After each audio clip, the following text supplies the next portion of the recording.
That's the thing about offence, isn't it? When people say they're offended, it's that just because you're offended, it doesn't mean you're right, you know? It's...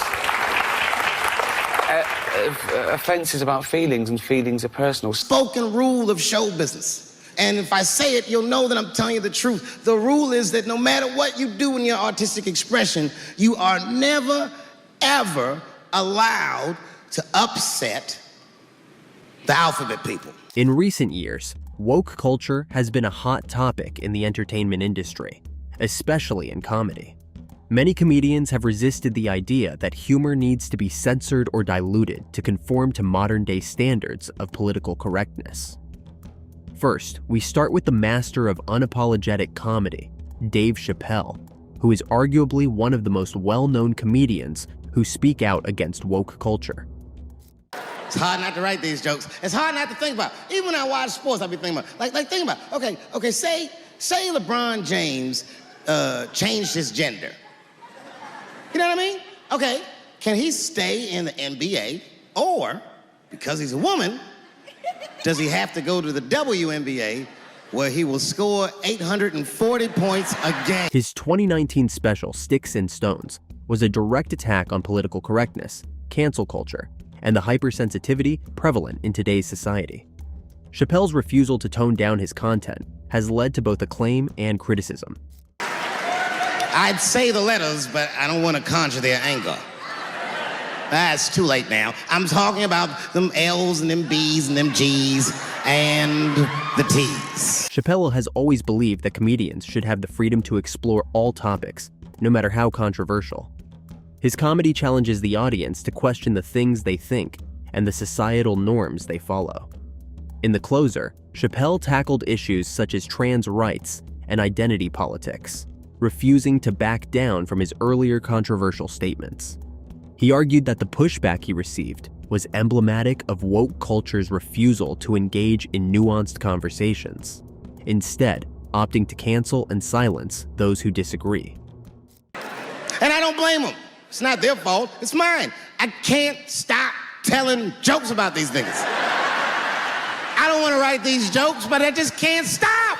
Real quick, if you're enjoying this content and want more insights like this, hit subscribe and help us reach these topics to a wider audience. Thank you for the support. Now, let's jump back in. By blending humor with his critiques of society, Chappelle has brutally crushed woke culture by exposing the absurdities within it. He's adamant that comedy's role is to challenge power, poke fun at everything, and reveal uncomfortable truths, even if it means offending a few people in the process. Politics. So, we're gonna keep it light, all right?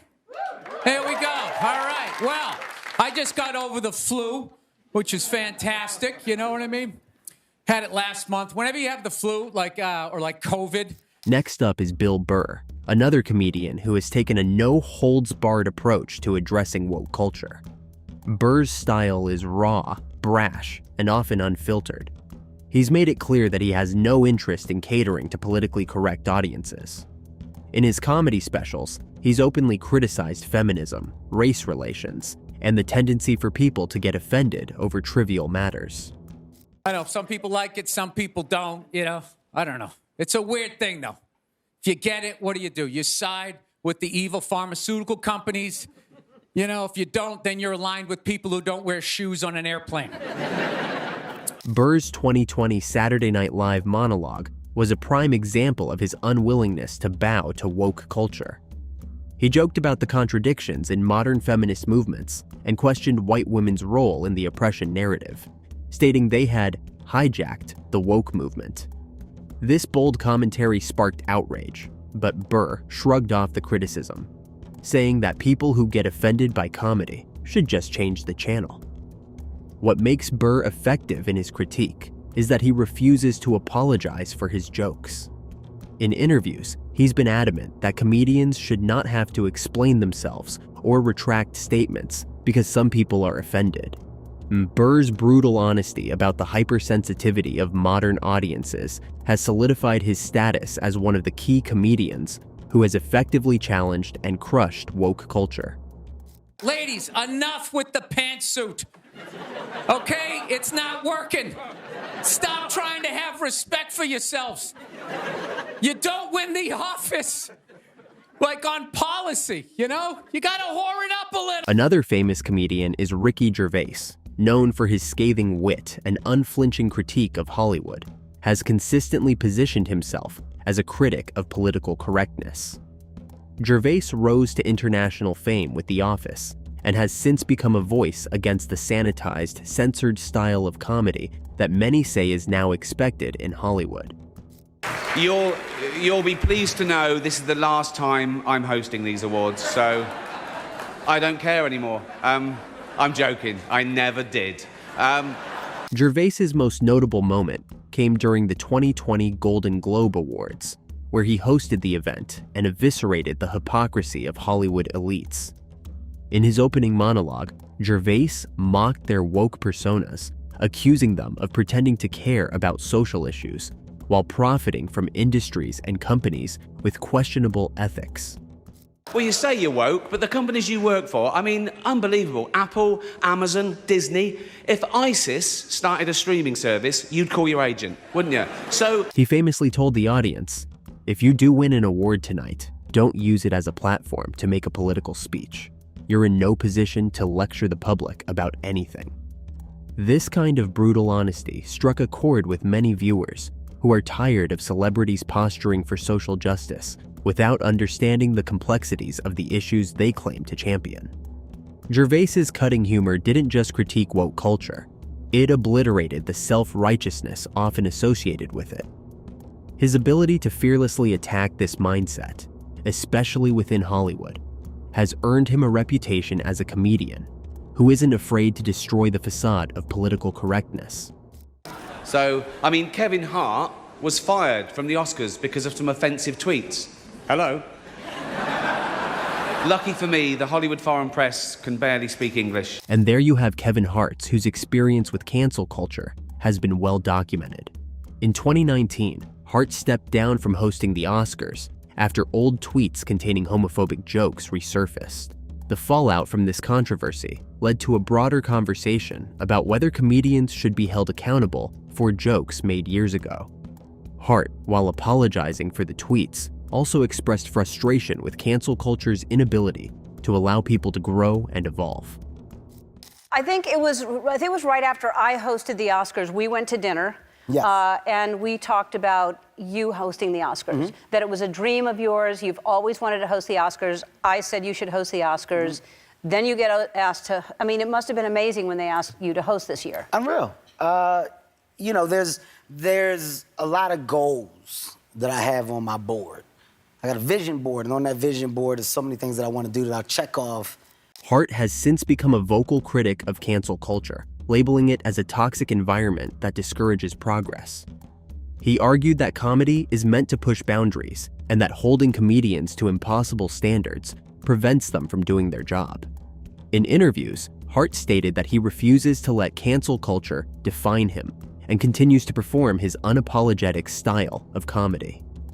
His ability to bounce back after being canceled and his firm stance on allowing room for mistakes and growth have allowed Hart to contribute to the dismantling of woke culture's grip on comedy. Hart's resilience and refusal to be silenced by his detractors show that he is not just surviving cancel culture, he is thriving in spite of it.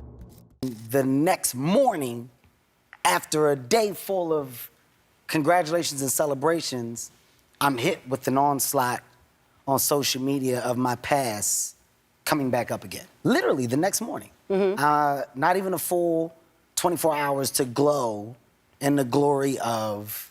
Here we have Joe Rogan has never shied away from discussing controversial topics on his wildly popular podcast, The Joe Rogan Experience. Rogan has become a prominent voice in the conversation around free speech, especially when it comes to comedy. His stance on woke culture is clear. It is a dangerous force that stifles creativity, discussion, and humor. Yeah, including there was a movement that they had a ban. I think most people abandoned it, but it was really ridiculous for a while, where they were yelling at white girls wearing hoop earrings because they were saying that this is a Latina thing, you're culturally appropriating. I remember that. Rogan's podcast often features discussions about cancel culture, political correctness, and the shrinking space for open debate. His opinions on these matters are as unfiltered as his interviews, where he often critiques the woke movement for its rigid ideology and intolerance of differing viewpoints. Rogan has defended comedians like Chappelle and Burr, arguing that the very nature of comedy is to provoke thought and discussion, not to pander to an easily offended audience. Rogan's influence in the world of comedy and media is massive. His ability to bring these discussions to the forefront has empowered other comedians to speak out against the woke agenda. Rogan's platform has allowed comedians and intellectuals alike to challenge woke culture head-on, making him a key figure in the ongoing battle for free expression in comedy. What the f*** are we talking about? Culturally appropriating is one of the dumbest things, because that's what cities are. They're melting pots of awesome cultures, and they all get together. Just if you're a fucking dude and you want to dress up like Bruce Lee, that doesn't mean you're culturally appropriating. It means you're a Bruce Lee fan. Lastly, we have Louis C.K., who is no stranger to controversy. And after his sexual misconduct allegations in 2017, many thought his career was over. However, CK made a comeback to the stage, and rather than shying away from his scandal, he addressed it directly, using humor to critique the very culture that canceled him. You know what I mean? Like, if you transcended. Well, it's so, a lot of things happen at the same time. So you take on the sense of freedom at the same time as you take on, it's been painful.